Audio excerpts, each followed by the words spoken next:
Our first 3 sessions today explore identity and equality and the significance of place and connection. These are all issues that have been highlighted by the pandemic, when the intersections of race and economic and age and economic and social inequalities came to the fore in terms of those who were most affected. I now want to introduce Arti, Prashar and Elizabeth Lynch to present the findings of research commissioned by CARDA, which resulted in the Visionaries report on creative ageing in South Asian communities. If you haven't seen this report, we have posted the link to Visionaries in the chat. This really insightful piece of work conducted during the pandemic offers inspiration for inclusive creative ageing practices and those who host and nurture them, drawing on the experiences of both South Asian older artists based in England and projects and programmes by and with a range of South Asian communities. CARDA is working with the findings and recommendations of the report to bring new voices into the creative ageing debate. CARDA was delighted when Arti and Elizabeth accepted this commission. Arti, the former director and chief exec of Spare Tyre, is at the forefront of sensory theatre for learning disabled people and people living with dementia, and continues to work as an artist lecturer and mentor and researcher. And Elizabeth is an arts and community specialist who works with artists, communities and organisations across the UK, and has also worked as a theatre director in India and Pakistan. We should have some time for discussion at the end of the presentation as well. So if you have any questions, do post them in the chat. Over to Arti and Elizabeth. Hello, everybody, and thank you, Virginia, for firstly commissioning Visionaries, a South Asian arts and ageing counter-narrative, and secondly, for inviting us to share it at CARDA's first international conference. We are Arti Prashar, OBE, she, her, artist, director, consultant, and Elizabeth Lynch, MBE, she, her, artist, producer, and consultant and coach. We are older practitioners ourselves, and we want to see work by, with, and for older people in all communities thrive. We are grateful to the artists and the community organisations who gave their time to this important study, and several of them have told us how timely and relevant they believe it is. Our aim has been to foreground the voices of the artists, the group leaders, the heritage workers and participants we have spoken to, and to present what they think is important. So sometimes the themes emerge that many have agreed on. We've also included unique observations by individuals because they bring interesting perspectives and ideas to the narrative. The 33 artists and community organisations who participated represent a wide range of practice and art forms. Excuse me. Their work may or may not be directly influenced by South Asian artistic traditions, although it could be said that all their work embodies intrinsic qualities that reflect their cultural identity. A few artists have pursued distinctly experimental, leading-edge artistic practices. The research was undertaken between June and November 2021 during the COVID pandemic. The small scope and concise focus for this research project reflects the available resources. The participating artists and community organisations were identified through our professional and personal networks and CARDA in order to work within the available budget and timeframe. So I'm going to hand over to Elizabeth. Thank you, Arti. So what equipped us to undertake this research? We believe that our knowledge, our interest and experience of working with artists and communities means that between us, we understand those parts of South Asian artistic practice and community arts practices that are not always visible to the dominant systems of cultural meaning. We were mindful of inviting a representative sample of South Asian diaspora backgrounds, identities, faiths, and cultures. We also aimed to include artists and communities based in several locations across England. And we acknowledge that despite our best efforts, in some instances, this did not bear fruit. For example, we did not receive responses from the South Asian diaspora of the Caribbean or Afghanistan. And we were surprised that only one participant responded from Pakistan. A full breakdown of where the artists were born, grew up, and now live can be found in the report appendices, along with more details of the languages spoken.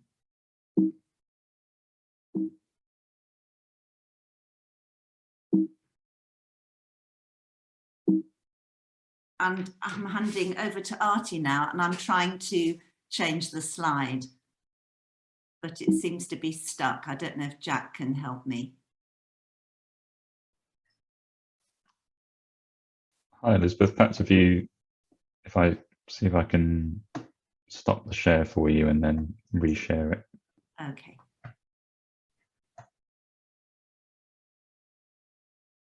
Shall I go back into share now? Yeah, try it now. Okay. Yep, there we go. Over to you, Arti.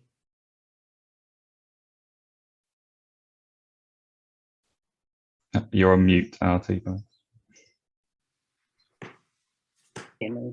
So here we are again. So why did CARDA commission Visionaries, a South Asian arts and ageing counter-narrative? One, to shine a light on creative ageing amongst the South Asian diaspora communities in England and South Asian artists aged 55. And we decided to go with age 55 rather than 50 or 60. And secondly, to respond to Bearing Foundation's report on diversity and creative ageing. So the main research aims can be summed up in the following 2 points. And they are: one, to report on positive ways to bring about systemic change to creative ageing. And two, to change the behaviour of arts organisations, artists and potential funders so that their approach is genuine, inclusive and caring when considering projects, arts projects for, with and by older people from ethnically diverse communities. So, identity. We asked people to tell us how they described their identity rather than asking them to tick boxes. And this yielded, as you can see on the slide, a much more nuanced story about identity. 100% of the artists indicated a place as part of their identity, and 55% indicated faith as part of their identity. So we're going to just go through the key findings now of the research. And they can be summarised in this way. I think findings 1 to 5 are very similar across most ageing communities. And so here we go. 1, that there's an attitude to ageing itself that's empathetic, inclusive and caring, and acknowledges a wider societal ageing. That people can continue to learn and be stretched through creative practices is demonstrated across both sets of testimonies. That participating in arts activity can bring physical and mental health benefits. On to the next slide. Which is stuck again. So I'm just going to stop share and then go back in. Okay. It seems to be a...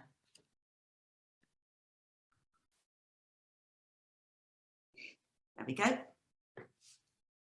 And so the next point, that arts have low status, certainly in some sections of the South Asian communities, This can be due to reasons of faith, economic value, and perceptions of social status.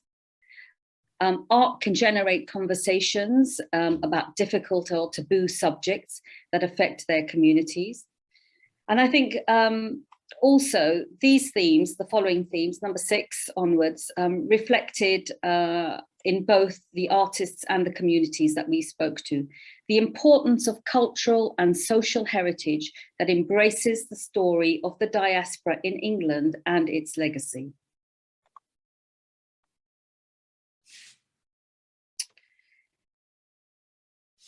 There are limited perceptions of South Asian artistic practice and community arts practices need to be made visible to dominant systems of cultural meaning that inform discourse, practice, and content in our cultural institutions. And the importance of programming work that can resonate with South Asian communities, especially if they are not currently attending these spaces. And programming needs to be ambitious, and any South Asian arts or culture that can attract audiences from all cultural backgrounds and connect older people with a shared history of place, work, and community. In addition, the artist clearly stated the desire for a better infrastructure within mainstream and the South Asian arts sector itself to address organizational memory, so that late style expression is supported, invigorated, and continues to evolve, as well as encouraging those that follow. So, the key findings, there are, oh, sorry, Arti, I've interrupted. You can carry on, do carry on. No, you continue, I'll jump in. So artists can emerge at a later stage in life, their creative interests perhaps having been discouraged in their youth, aspirations hijacked by life experiences, lack of money, or simply never having had the opportunity to learn skills and develop artistic expression. One of the other things that we just wanted to highlight was activism. Which kind of was almost a running thread through the interviews. And I'm just going to really put up there and quote to you 2 quotes that we came across. So the first one is from Prashar, who says, "Lately, I'm concentrating on my identity as an artist. I'm not initiating any project, but responding to the invitations that allow me to use my creative energy and experience." And the second one is from a textile artist, but who works a lot in the community, Subject Nat. "For me, working in the community is a form of activism.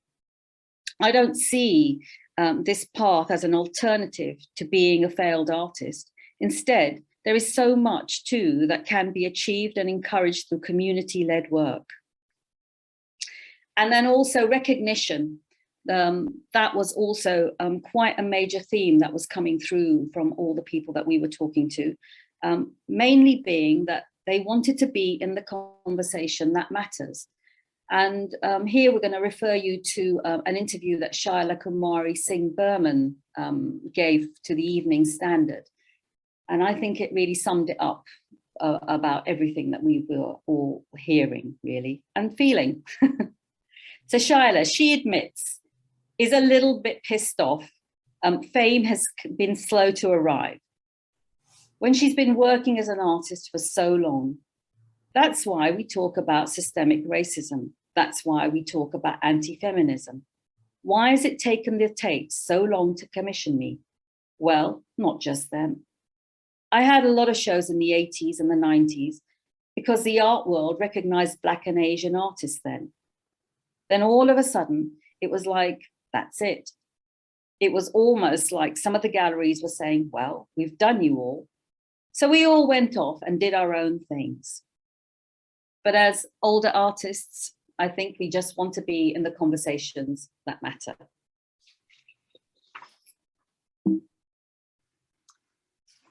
So I'm just going to try and jump back in again. It seems to be, okay. So, recommendations, and there are 7 recommendations. The findings that Arti has just run through, they offer us all both insights and inspiration for inclusive, creative aging practices and for those who host and nurture them. But they also indicate actions, shifts and changes in behaviours and in attitudes, in approaches and policy delivery.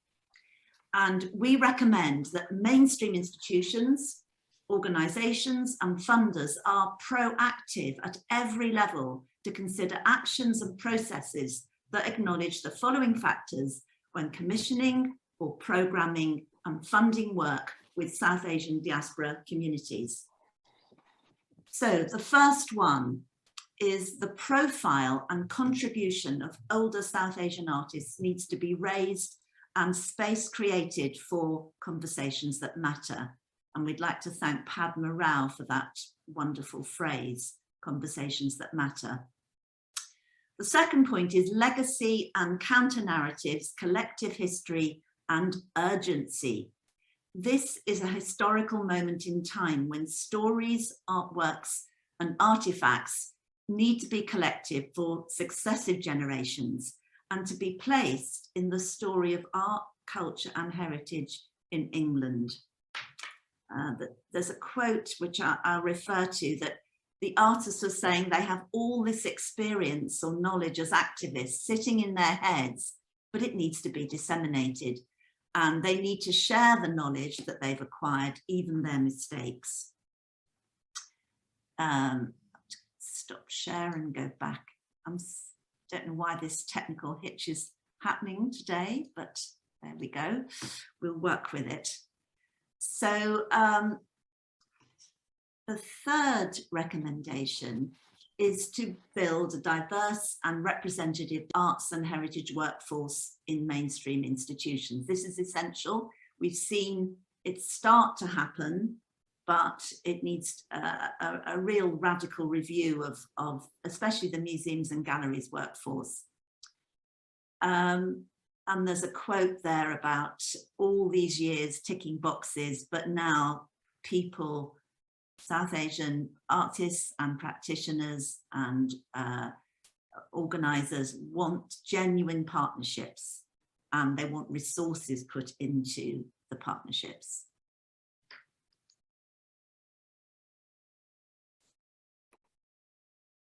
So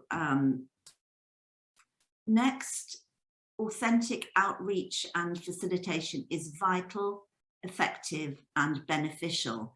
And language is so important.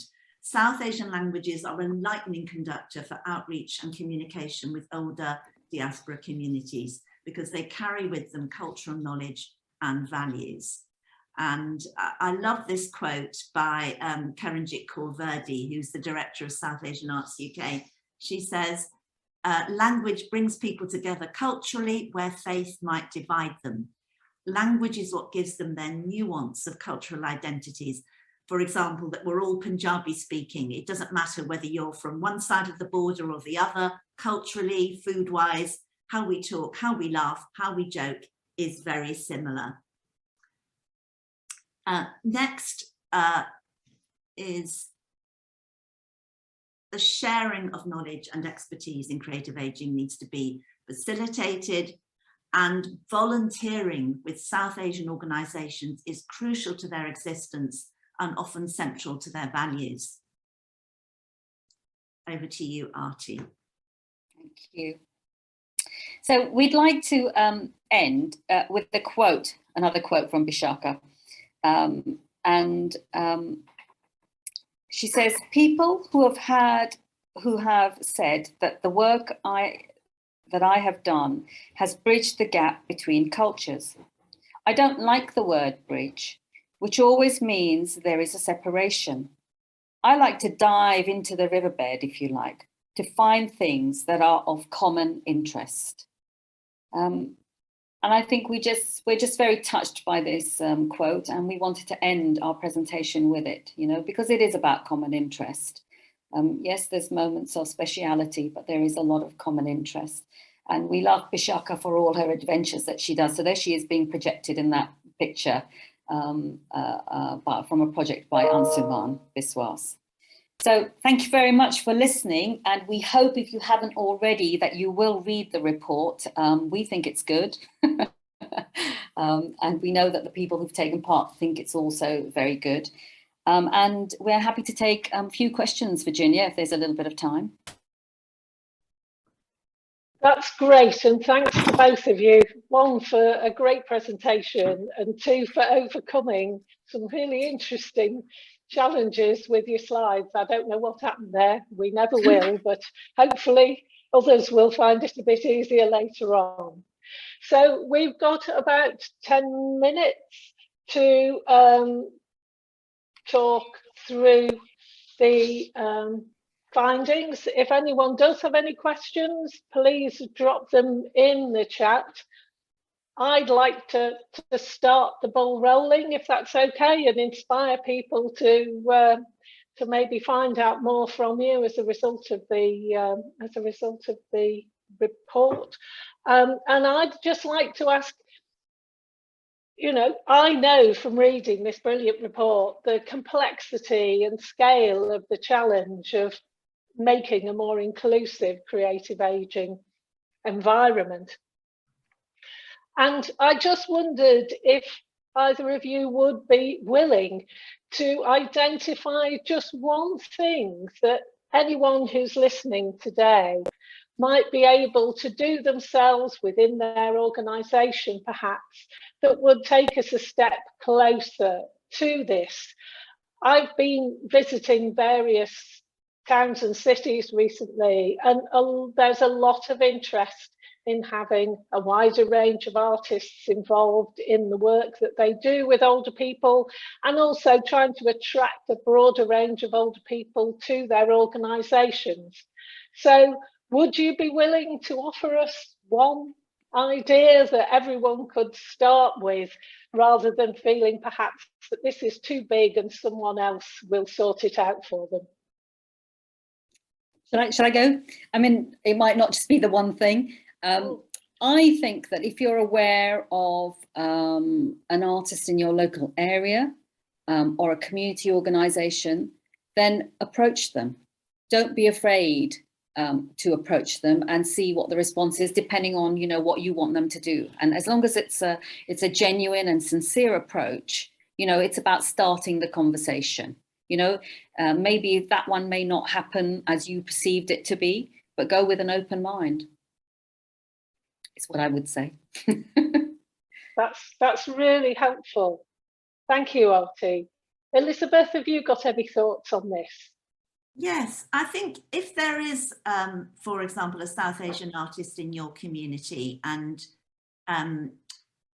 they maybe have language skills or cultural awareness experience that is relevant to the community that you're working with, as Arti said, do approach them, but don't necessarily make assumptions about what they might do creatively, because they may not do something that's a traditional South Asian art form. They might want to do something very radical and experimental. But I think because there is that, you know, people are seeing people who look like them or speak their language, that trust, you know, it's like the language being a sort of hot wire to communication.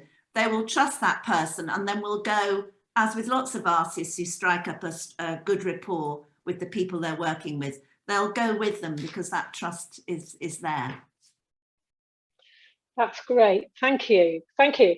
I'm waiting for some questions. There is an opportunity here. We've got lots of really great comments from people saying how much they enjoyed the presentation. So do be curious and ask if you feel there's something you'd really like to know.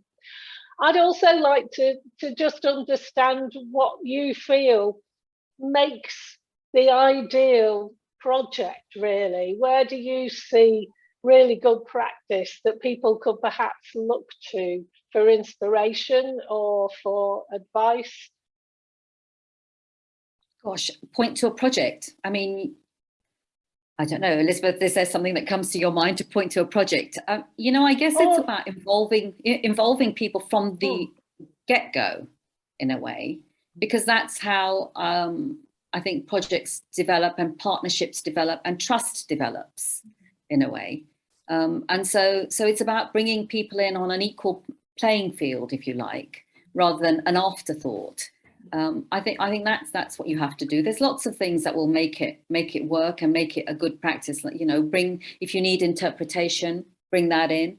You know, it's about not making. I think it's not about making assumptions, just as Elizabeth had said, really, about what someone can do and what they can offer.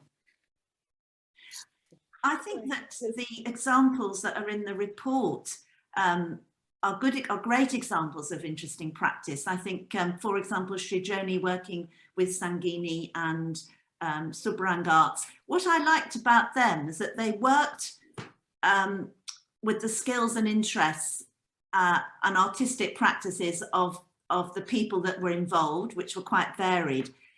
So they were supporting each other, being creative, but they also looked outward and they wanted to share their work with a much wider community. And they also made partnerships with high-profile establishment organisations in their area to give what they were doing the status that they felt they deserved, but also to attract the audiences that those people could bring to their institutions. And I think this thing of you know, focusing and really working with what you've got and then amplifying it through outward-facing partnerships is great. And it hooks back to that finding about sharing, you know, that the South Asian community story is the story of England. You know, it's everybody's story and we all need to hear it. That's brilliant. And I think one of the things that seemed really significant and important in your report was this issue of urgency around capturing the experience of what in many cases were first generation immigrants coming to this country and the challenges they've experienced and in many instances overcome. And I wondered if you had any more to say around that older artist theme, because it became an incredibly rich aspect of the report.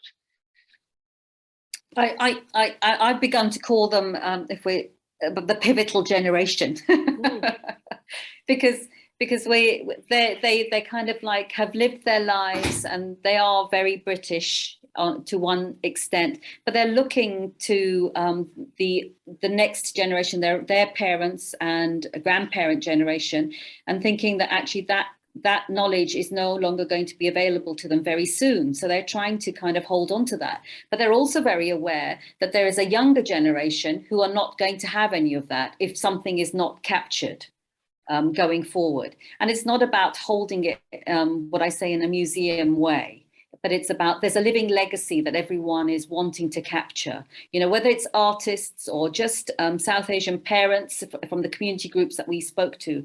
It's about just having a living legacy looking forward. That's very much about British history, you know, about us being here now for, you know, at least for half a century, and how that is going to be represented in the future. Thanks, Arti. Elizabeth, have you any comments on that? I don't think I've got anything to add to that, actually. No, that's great. That's great. Well, unless anyone's got a burning question they want to ask. Here's a question. Thank you, Andy. So Andy asks, were there any examples or do you have advice about projects that started with a South Asian focus in terms of artists and communities that later integrated into a wider organisational programme of artistic work or community participation? So I suppose that is that whole ambition to mainstream work, going back to your idea and important idea of this all being part of England's, the UK's cultural history and cultural life. I guess from one of the projects, I wonder if, I don't know if you agree, Elizabeth, from the ones that we kind of highlighted, I wonder if Soul City represents what Andy is referring to. So they worked with the Bangladeshi men in East London to kind of capture their oral stories and then put it into new technology, into projection, and it was part of the Bloomsbury Festival. So I wonder if that's kind of what I would refer to in what Andy is asking, in a way, of how that happens. So it comes out, it starts very much within a community, but actually it's been, it could be now seen as being kind of quite a local for our area, or it could be regional because it was a part of London, East London history in a way, and then whatever impact it has on the communities beyond that. And I think Dorinda Bansal, who's an artist who works in the Midlands, her work is really interesting because she often starts with a South Asian focus. For example, it might be celebrating weddings or something like that, but then really opens out her activities and events to involve a much wider audiences, and even specific things like Asian women and cars. That opened out to sort of thinking more generally about women and cars and how that helped. I mean, cars are probably not very fashionable to advocate now, but at the time they were a real symbol of liberation for South Asian women and indeed lots of women. That whole thing of having a car and being safe and being able to be mobile and help, pick up children from school and all of that. And then she did We Found Love in the 80s recently, which started off as a South Asian concept for, people who found each other in the 1980s, but then opened up to a much wider community. So I think that is definitely happening. And I'm sure there are other artists who I can't remember off the top of my head now who are doing similar things. Ansuman Biswas, for example, who's included in the report. His practice is very experimental, but very interesting and very inclusive. Right, we've got 1 minute to answer a very big question. Yes. Which is, any advice on how to bring funders around and address ageism generally? Well, a manifesto would be fantastic, wouldn't it? Because we've seen so much funding really being targeted towards a younger age range. And it's something that certainly I've been kind of going on about for decades, that it's time to shift some of that thinking. And actually that older artists have not suddenly stopped being creative and suddenly you don't reach a certain age where you just stop. In fact, as we can see that from the report, it's just prolific actually, and therefore we have to find a way of supporting it, genuinely supporting it, because I always think about visual artists who are actually given their early stage, their middle life, and then their later years. But whereas performance art, you kind of you're as good as your last show in a way. And I think we need to consider what is it to be creative and be an artist, and actually how that goes through the whole of your life, not just when you're younger. So a manifesto, here we come.